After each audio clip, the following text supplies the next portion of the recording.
5 राज्यों के चुनाव से पहले एबीपी न्यूज चुनावी चौपाल के जरिए राज्यों के चप्पे चप्पे तक पहुंच रहा है। लोगों के मुद्दे, उनकी समस्याएं, उनकी मांगों के बारे में हम पता लगा रहे हैं। और आज की हमारी चौपाल गोवा की पणजी विधानसभा सीट से संवाददाता रौनक कुकड़े ने पता लगाया पणजी सीट का चुनावी मूड क्या है। आपको बता दें, गोवा की सभी 40 सीटों पर 14 फरवरी को वोटिंग होगी।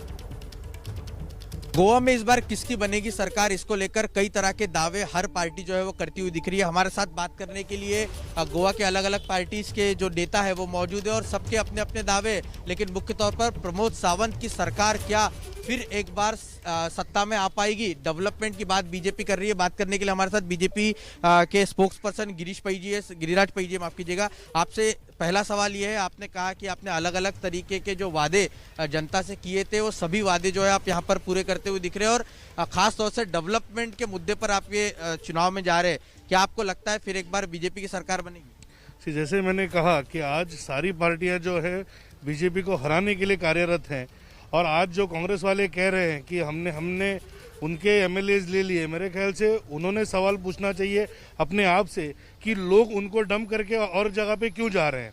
हमारा जो एकमात्र एजेंडा है वो है डेवलपमेंट। हम अपने परफॉर्मेंस को लेते हुए जा रहे हैं। Development is a continuous process. तो हम अपना रिपोर्ट कार्ड और मैनिफेस्टो दोनों लेके लोगों के पास जाएंगे और हमारा काडर हमें 22 में 22 से ज़्यादा सीट्स जिताकर वापस ले आएगा। 22 में 22 से ज्यादा सीटें जिताकर बीजेपी का कैडर उनको वापस सत्ता में लाएगा, ये बीजेपी को विश्वास है। कांग्रेस के सुनील जी, सर, जो लगातार बीजेपी वादे कर रही है और कह रही है कि जनता उनके साथ है, डेवलपमेंट के काम किए, आपको लगता है कि वाकई में जनता उनके साथ है? कांग्रेस की भी स्थिति के बारे में थोड़ा सा प्रकाश डालिएगा, क्योंकि 2017 में आप नंबर 1 पार्टी बने लेकिन बावजूद सत्ता नहीं बना पाए और आज तो स्थिति है कि केवल 2 विधायक आपके बचे हुए। 2017 में जो कांग्रेस ने सबसे ज़्यादा विधायक लेके जो सबसे पहली पार्टी के तौर पर चुन के आई थी, तो मुझे लगता है कि वो ये सवाल बीजेपी ने आंसर करना चाहिए। अभी एक नैरेटिव हो रहा है गोवा में कि कांग्रेस के जो विधायक चले गए हैं उसके लिए कांग्रेस जिम्मेदार है। अभी आप मुझे बताइए, अगर किसी के घर में चोरी होती है तो क्या वो घर का ओनर जिम्मेदार होता है या चोर जिम्मेदार होता है? ये आप बीजेपी वालों से पूछना चाहिए ना। ये लोग तो खुद फेल हो गए।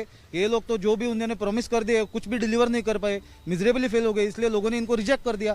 इन्होंने तो बैकडोर से सरकार बनाई है ना, सेंटर में जो इनकी सरकार है। और ये तो प्राउडली बोलते हैं कि हम डेवलपमेंट है, डेवलपमेंट को देखे विधायक आए हैं।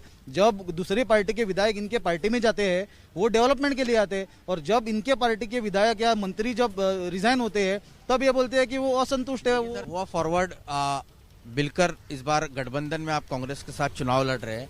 ये बताइए कि लगातार आप बीजेपी के नेताओं पर करप्शन के आरोप लगा रहे हैं, कई तरह के घोटाले आप ट्वीट कर सरकार को या राज्य के मुख्यमंत्री को घेर रहे हैं। आपको लगता है उसका कोई असर होता है?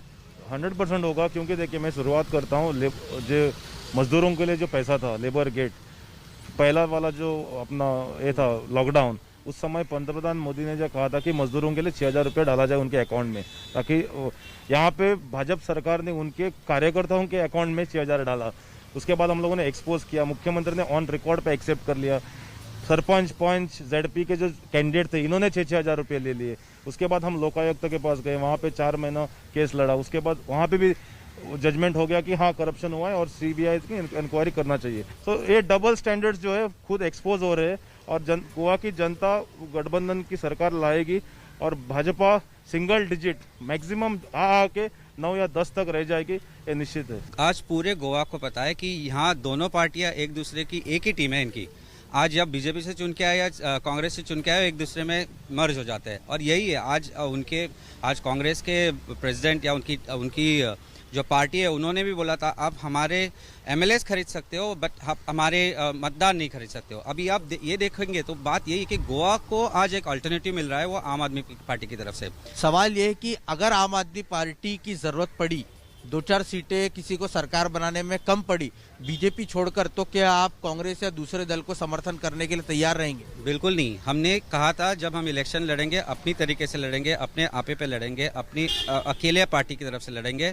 और जो आज हम कहने जा रहे हैं वो ये कहना चाहते हैं कि हम जो सरकार बनाएंगे, हमारी सरकार आने वाली है, ये निश्चिंत है, इसमें कोई दो राय नहीं है। सर, आपसे मेरा एक सवाल, जैसे ये अपनी बात साफ कह रहे हैं कि हम किसी को समर्थन नहीं करने वाले, हम अपने तरीके चुनाव लड़ेंगे।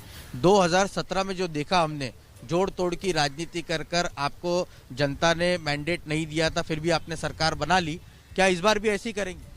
देखिए, मेरे ख्याल से 2017 में जनता ने किसी को जनादेश नहीं दिया था। फाइनली डेमोक्रेसी में एक ही सीट लाने होते हैं, जो हमने प्रूव कर दिए थे। आज मैं अपने जो गोवा फॉरवर्ड के मित्र आज जो बीजेपी का सीट बोल रहे हैं, उनको कांग्रेस ने 2 सीट छोड़े हैं।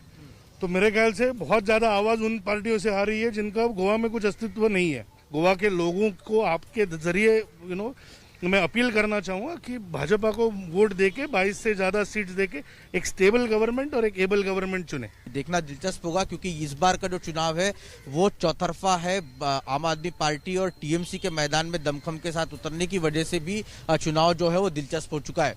कैमरा पर्सन आसिफ के साथ रौनक कुकड़े, एबीपी न्यूज, गोवा।